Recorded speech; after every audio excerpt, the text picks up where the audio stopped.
Magandang gabi sa bawat isa. Muli, night devotion tayo at ngayon ay dito na tayo sa chapter 25 ng Isaias. Verse 1 to 10 yung ating babasahin. Pero bago ang lahat, sikapin ko munang i-explain ang aking natutunan dito sa verse 21 hanggang 23 ng Isaias. Chapter 24. At ang aking natutunan dito ay itong verse 21. Sabi dito, darating ang araw na paparusahan ni Yahweh ang hukbo ng kasamaan sa himpapawid, gayon din ang mga hari dito sa daigdig. Base po sa aking magkakaunawa, dito po, patungkol po dito sa verse 21, naparurusahan po ni Yahweh ang hukbo ng kasamaan. Ano po yun? Yung po mga gawa ng kaaway. At yun po, sa himpapawid. So, ibig sabihin, ang pagkakaintindi ko po dito, yung pong mga bad spirit. Sana po ay naunawaan nyo po yung gusto ko pong sabihin patungkol po dito. Dahil medyo may pagkamalalim para po sa akin, pagkakaunawa, ito pong verse 21 hanggang 23 ng Isaiah chapter 24. Kaya po, pagpasensyahan nyo na po. Kung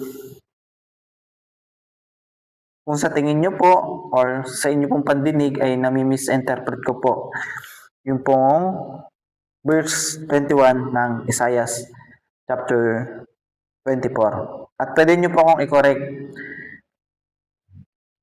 kung ako man po ay nagkakamali. Pwede nyo po akong i-correct, i-review,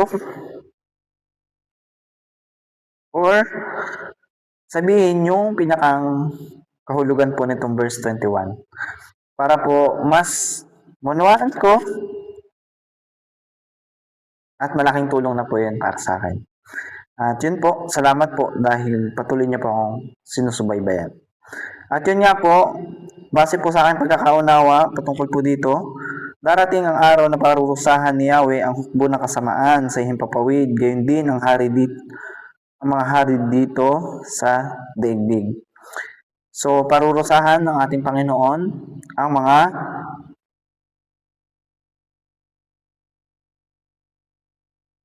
gawang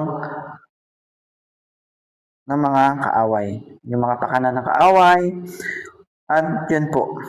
Kaya po, patuloy po tayong magtiwala sa ating Panginoon at patuloy po tayong dumalo sa ating mga gawain sa bawat churches na ating kinabibilangan. At yun po, sana po ay naunawaan nyo po. Ulitin ko po, pwede nyo po akong i-correct kung na-misinterpret ko po itong verse 21 ng Isaiah chapter 24. At ngayon po ay dito na po tayo sa chapter 25. Sabi dito, O Yahweh, ikaw ang aking Diyos. Pupurihin ko at dadakilain ang iyong pangalan sapagkat kahanga-hanga ang iyong mga ginawa. Buong katapatan mong isinagawa ang iyong mga balak mula pa noong una, ang mga lungsod ay iyong ginuho at winasak ang mga kuta. Ibinagsak ninyo ang mga palasyo ng mga dayuhan at ang mga iyon ay hindi na muling maitatayo. Kaya dadakilain ka ng taong malalakas at matatakot sa iyo ang malulupit na lungsod. Ikaw ang tunay na kanlungan ng may hirap at mga nangangailangan, matatag na silungan sa panahon ng unos, at nakakapasong init sa harap mo'y mabibigo ang marahas. Sila'y parang bagyong humahampas sa matibay na pader. Ang ingay ng dayuhan ay parang init sa desyerto, ngunit napatahimik mo ang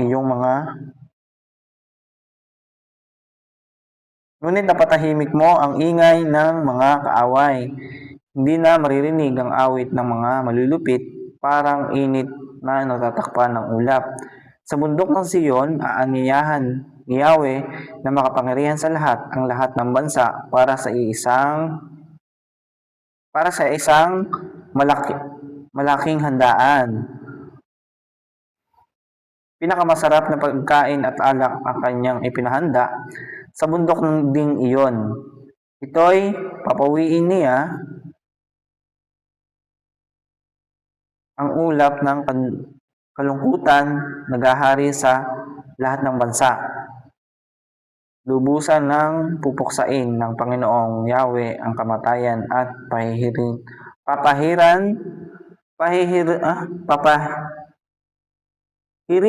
ang mga luha sa kanilang mga mata. Aalisin niya sa kahihiyan ng kanyang bayan. Sasabihin ng lahat sa araw na iyon, siya ang hinihintay nating Diyos na sa ating magliligtas, si Yahweh na ating inaasahan.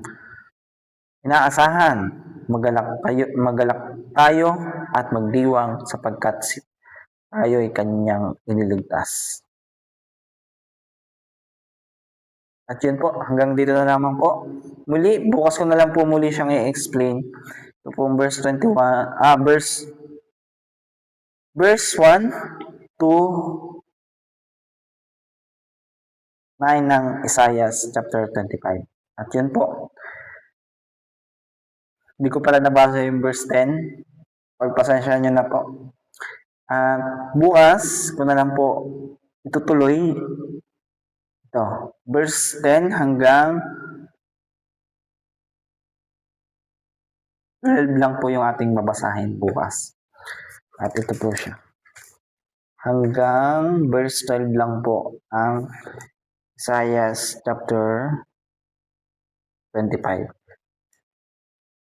At muli, kita-kits po tayo sa ating devotional recap po bukas ng gabi. At doon ko na lang po i-explain kung ano po yung aking pong natutunan dito po sa verse 1 to 9 ng Isaiah chapter 25. God bless po sa inyo pong lahat. At yun nga po, pwede nyo po akong i-correct.